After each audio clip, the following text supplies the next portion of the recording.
है, और तीसरा आता है आपका प्रैक्टिस सेट, जो कि आपके अब कल से शुरू होने वाले हैं। तो अब हम बात करेंगे प्रैक्टिस सेट की।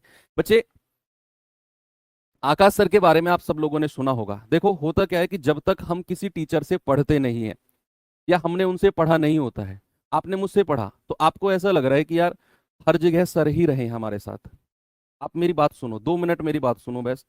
कि आकाश सर, अगर मैं पिछले 1-1.5 साल का उनका रिकॉर्ड बताऊं आपको, सबसे पहली बात तो मुझसे तो वो बहुत सीनियर टीचर हैं, बहुत सीनियर टीचर हैं। 2015-16 से वो पढ़ा रहे हैं बच्चों को, मैं तो 2021 से पढ़ाने लगा हूँ, ठीक है।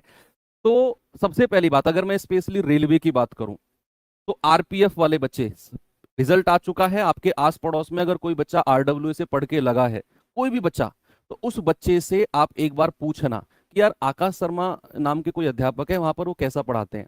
आप उनसे पूछना, वो आपको रिस्पॉन्स बता देंगे आकाश शर्मा सर का। चाहे मैं आरपीएफ कांस्टेबल की बात, रेलवे, मैं रेलवे वाले पार्ट की बात कर रहा हूँ, चाहे मैं रेलवे के आरपीएफ कांस्टेबल की बात करूं, चाहे मैं आरपीएफ एसआई की बात करूं, अभी सिलेक्शन हुआ बच्चे, सम्मान समारोह में आए, मैं कह रहा हूं आकाश शर्मा सबके मुंह पे नाम था।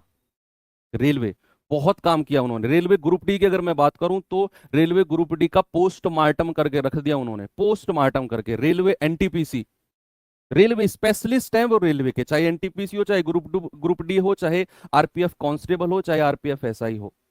इतना उनको एक्सपीरियंस है, पिछले 1.5-2 साल से तो रेलवे में घुसे हुए हैं। इवन कल ही मेरी उनसे बात हुई, थोड़े से निराश थे वो, सर से बात हुई, सर कह रहे थे कि सर मैं, मतलब रेलवे को तो ये मानता हूं कि मेरी 100% रेलवे पे पकड़ है, लेकिन बच्चा फिर भी मेरे पास नहीं आना चाह रहा। तो मैंने उनको समझाया कि सर, बच्चा अक्सर ऐसा होता है कि एक ही टीचर से पढ़ता है, तो दूसरे टीचर से ना पढ़ने के कारण उसको ऐसा लगता है कि पता नहीं किस तरीके से हमें ये सर पढ़ाएं। तो बच्चे, अगर आप मुझसे पढ़े हो और मेरे ऊपर आपको भरोसा है, तो आप एटलीस्ट शुरू की, मैं ये नहीं कह रहा हूं आप सर से ही पढ़ो, आप शुरू की 3 क्लास करना आकाश सर से। कल से जो क्लास शुरू हो रही है, मेरे कहने से शुरू की 3 क्लास आकाश सर से करना। आपको मैं कह रहा हूं 90% आपको मेरी ही झलक सर में दिखेगी। ऐसा लगेगा कि मैं ही आपको पढ़ा रहा हूं। इवन आपको लगेगा कि सर से भी बेटर है ये। मैं हर टीचर को अपने से बेटर बोलता हूं, क्योंकि है, मेरी नज़र में मैं हमेशा लर्निंग फेज में होता हूँ, मैं सीख रहा होता हूँ। मैं कभी भी अपने आप को ये नहीं मानता कि मैं बेस्ट लेवल पे पहुंच चुका हूँ, मैं हमेशा चाहता हूँ कि मैं सीखता ही रहूं। तो आप शुरू की 3 क्लास करो। अगर आपको ऐसा लगे कि नहीं, ये हमारे लायक नहीं है, बच्चे, चौथे दिन आपको एक क्लास शेड्यूल दिख जाएगी मेरी। अगर आपको ऐसा लगा तो आप शुरू की 3 क्लास बिल्कुल न्यूट्रल होकर देखना, बिल्कुल न्यूट्रल होकर। चौथे दिन मैं अपनी क्लास शेड्यूल करा दूंगा, अगर आपको उनके ऊपर भरोसा नहीं हुआ या उनका पढ़ाया वो आपको समझ में नहीं आया तो।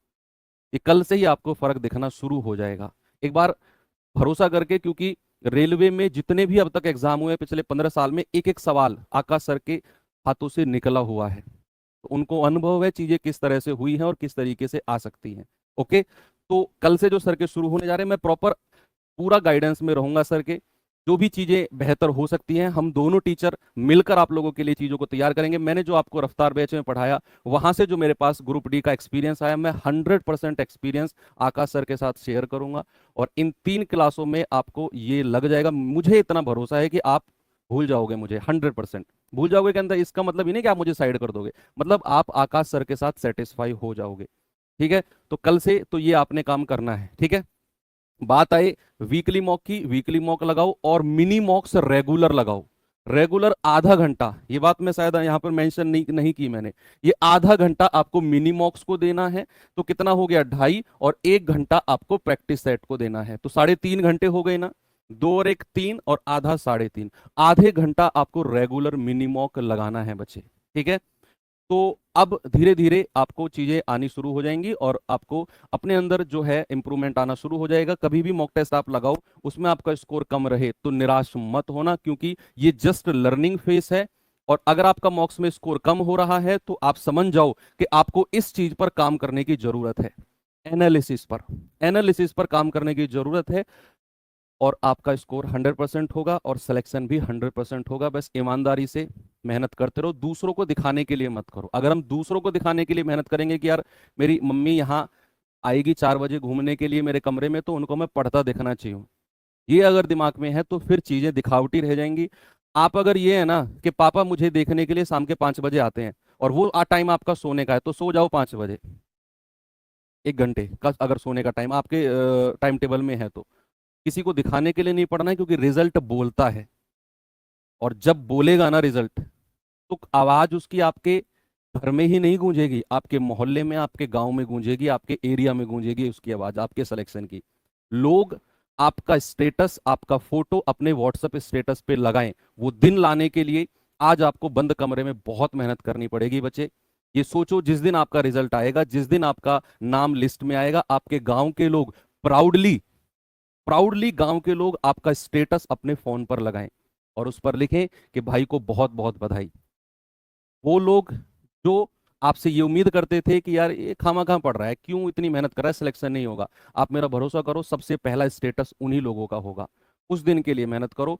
आपके आस पड़ोसी, आपके फादर के मित्र आपके घर आकर उनको बधाई दें कि यार बहुत बहुत बधाई हो, आपका बेटा सेलेक्ट हो गया और उसकी मेहनत कामयाब हो गई। ठीक है, तो चलिए, थैंक यू, बाय बाय, जय हिंद।